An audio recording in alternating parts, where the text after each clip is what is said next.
Hello everyone, welcome to RC academy. और आज हम देखेंगे साइन कन्वेंशन इन थर्मोडायनेमिक्स। अब साइन कन्वेंशन को समझने के लिए हम एक पहले बेसिक एग्जांपल से समझते हैं उसको, फिर हम एक थर्मोडायनेमिक सिस्टम लेकर के समझेंगे। तो लेट्स से हमने एक सिस्टम चूज कर लिया which is a car. Let's say हमने एक सिस्टम चूज किया विच इज़ अ कार, और कार को रन करने के लिए जनरली हम क्या यूज़ करते हैं, उसे कुछ एनर्जी प्रोवाइड करते हैं in the form of petrol. Petrol से क्या मिलता है हमें? पेट्रोल से मिलता है heat, and that heat is actually supplied to the car. अब कार क्या करता है, उस हीट को यूज करता है, और उस हीट को यूज करते हुए कुछ वर्क प्रोड्यूस करता है। सो कहने का मतलब है हमने कार को रन करने के लिए क्या किया, कुछ हीट को सप्लाई किया। सो यहां पर क्या हो रहा है, heat is supplied to the system, और इस हीट को यूज करते हुए कार ने कुछ वर्क प्रोड्यूस किया। तो हम बोल सकते हैं कि यहाँ पर work is done by the system. अब इन दोनों को हमने क्या किया हुआ है, इसको पॉजिटिव एज्यूम किया है। So heat supplied to the system is positive and work done by the system is positive. अगर ऐसा है तो इसका जो रिवर्स होगा जस्ट अपोजिट होगा। आई मीन हीट रिजेक्टेड होगा negative, and work done on the system हो जाएगा नेगेटिव। से जनरली देखें तो कोई भी हार्ड एंड फास्ट रूल है साइन कन्वेंशन के लिए, बट जो स्टैंडर्ड बुक्स फॉलो करते हैं उस साइन कन्वेंशन को हम फॉलो करेंगे। तो हमने अभी ये देखा कि when heat is supplied to the system, तो हम उसे लेते हैं पॉजिटिव, उसको यूज करके जब कुछ वर्क प्रोड्यूस करता है तो इन दोनों को हमने ले लिया पॉजिटिव। तो हम देख सकते हैं heat added to the system is positive and work is done by the system is positive. Similarly उसका जो अपोजिट होगा, heat added to the system is positive, so heat rejected क्या होगा, negative. Work done by the system positive, so work done on the system is negative. अब इसी को हम एक थर्मोडायनेमिक सिस्टम से समझते हैं। हमने एक थर्मोडायनेमिक सिस्टम चूज कर लिया, that is piston cylinder arrangement. हम और लेट्स से हम देख इनिशियली इसका प्रेशर एंड वॉल्यूम जो है, let's say it is P1 and V1, और हम पहले देखते हैं एक्सपेंशन के केस में क्या होता है। कि लेट्स से यहाँ पर हमने एक सिस्टम लिया, और ये सिस्टम यहाँ पर क्या है, system is gas inside this particular piston cylinder arrangement. तो ये हमारा सिस्टम। अब एक्सपेंशन के केस ले रहे हैं, इसका मतलब ये जो गैसेस है कुछ प्रेशर अप्लाई करेंगे पिस्टन के ऊपर में।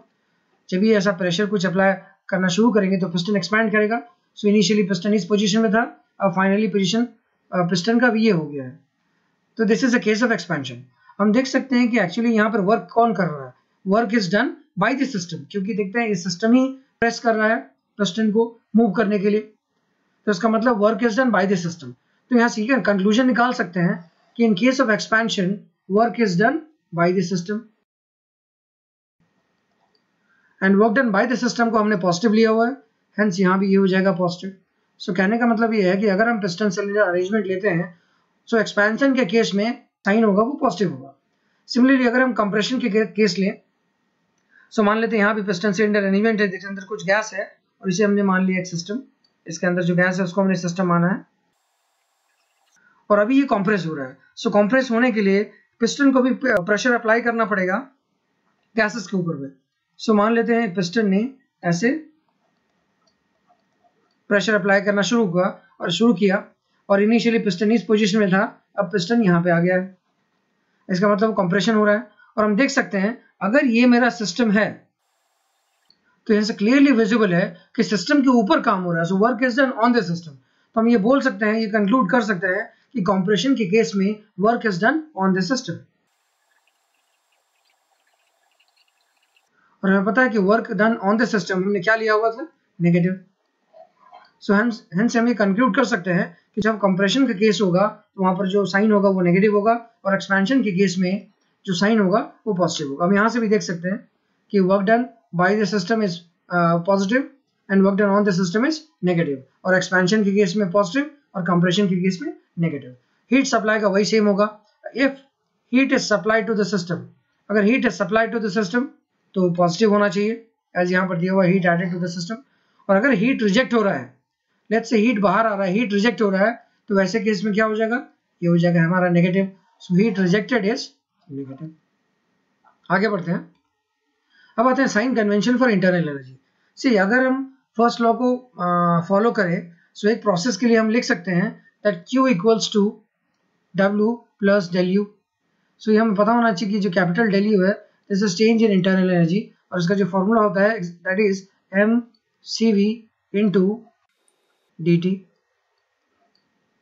लेट्स से इसमें हमने इसको हमने m से डिवाइड कर दिया और left hand right hand side को भी हमने m से डिवाइड कर दिया, तो अब क्या होगा, ये बन जाएगा change in specific internal energy that is del small u। So specific internal energy is denoted by small u is equal to Cv into dt जो हमने यहाँ पर लिखा हुआ है ना। ये जो Cv dt है इसको हम लिख सकते हैं, जो चेंज इन इंटरनल एनर्जी को हम लिख सकते हैं u2 माइनस u1। हमें कंफ्यूजन नहीं होना चाहिए कि du का मतलब u1 माइनस u2 और u1 minus, it is always final minus initial. तो हमने क्या हुआ, u1 को इनिशियल लिया, फाइनल लिया, और du को ले लिया final minus initial, equals to Cv into dt, वो भी वही है final minus initial, so that is T2 minus T1। अब देखते हैं कि एक्सपेंशन के केस में क्या हो रहा है। तो पहले हम इसका जो एक्सपेंशन में यहाँ पर चेंज इन इंटरनल एनर्जी क्या होगा, साइन क्या होगा, हम पहले वो चेक कर लेते हैं। तो हम देख सकते हैं यहाँ पर लिखा जो हमने इक्वेशन लिखा था that is u2 minus u1 is equal to Cv into T2 minus T1। Now हम देख सकते हैं कि अगर एक्सपेंशन हो रहा है इसका मतलब है वॉल्यूम बढ़ रहा है, प्रेशर कम हो रहा है और टेम्परेचर भी कम होगा। अगर टेम्परेचर कम हो रहा है तो हम बोल सकते हैं कि T2 is less than T1। अच्छा, अगर ऐसा हो रहा है T2 is less than T1 then this change in temperature would be negative. इसका मतलब है du जो है वो आ रहा है नेगेटिव। हम ये भी बोल सकते हैं कि अगर u2 माइनस u1 का जो वैल्यू है अगर वो नेगेटिव है तो क्या इंप्लाई करता है कि ऑब्वियसली नेगेटिव होने के लिए u1 has to be greater और u2 has to be smaller. मतलब u1 that is initial internal energy is greater than the final. इसका मतलब है कि इंटरनल एनर्जी जो है वो डिक्रीज कर रहा है, सो इंटरनल एनर्जी डिक्रीज कर रहा है। हेंस यहाँ से हम अज्यूम कर सकते हैं कि एक्सपेंशन के केस है if temperature decreases implies internal energy decreases. So ये हम एज्यूम कर सकते हैं यहाँ पे इन केस ऑफ एक्सपेंशन।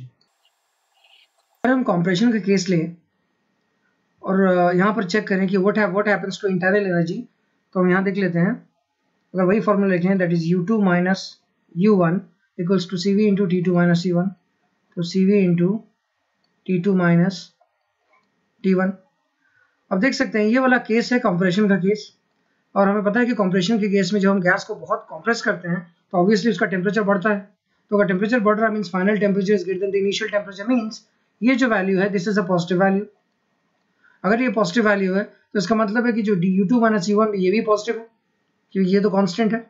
सो अगर ये पॉजिटिव है इसका मतलब इंटरनल एनर्जी इंक्रीज कर रहा है। तो यहाँ से हम ये कंक्लूजन निकाल सकते हैं कि if temperature increases then internal energy increases.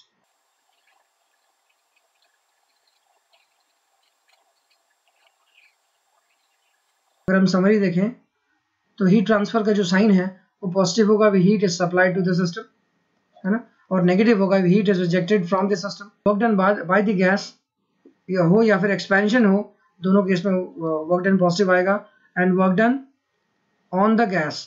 और कंप्रेशन का केस होगा तो नेगेटिव होगा।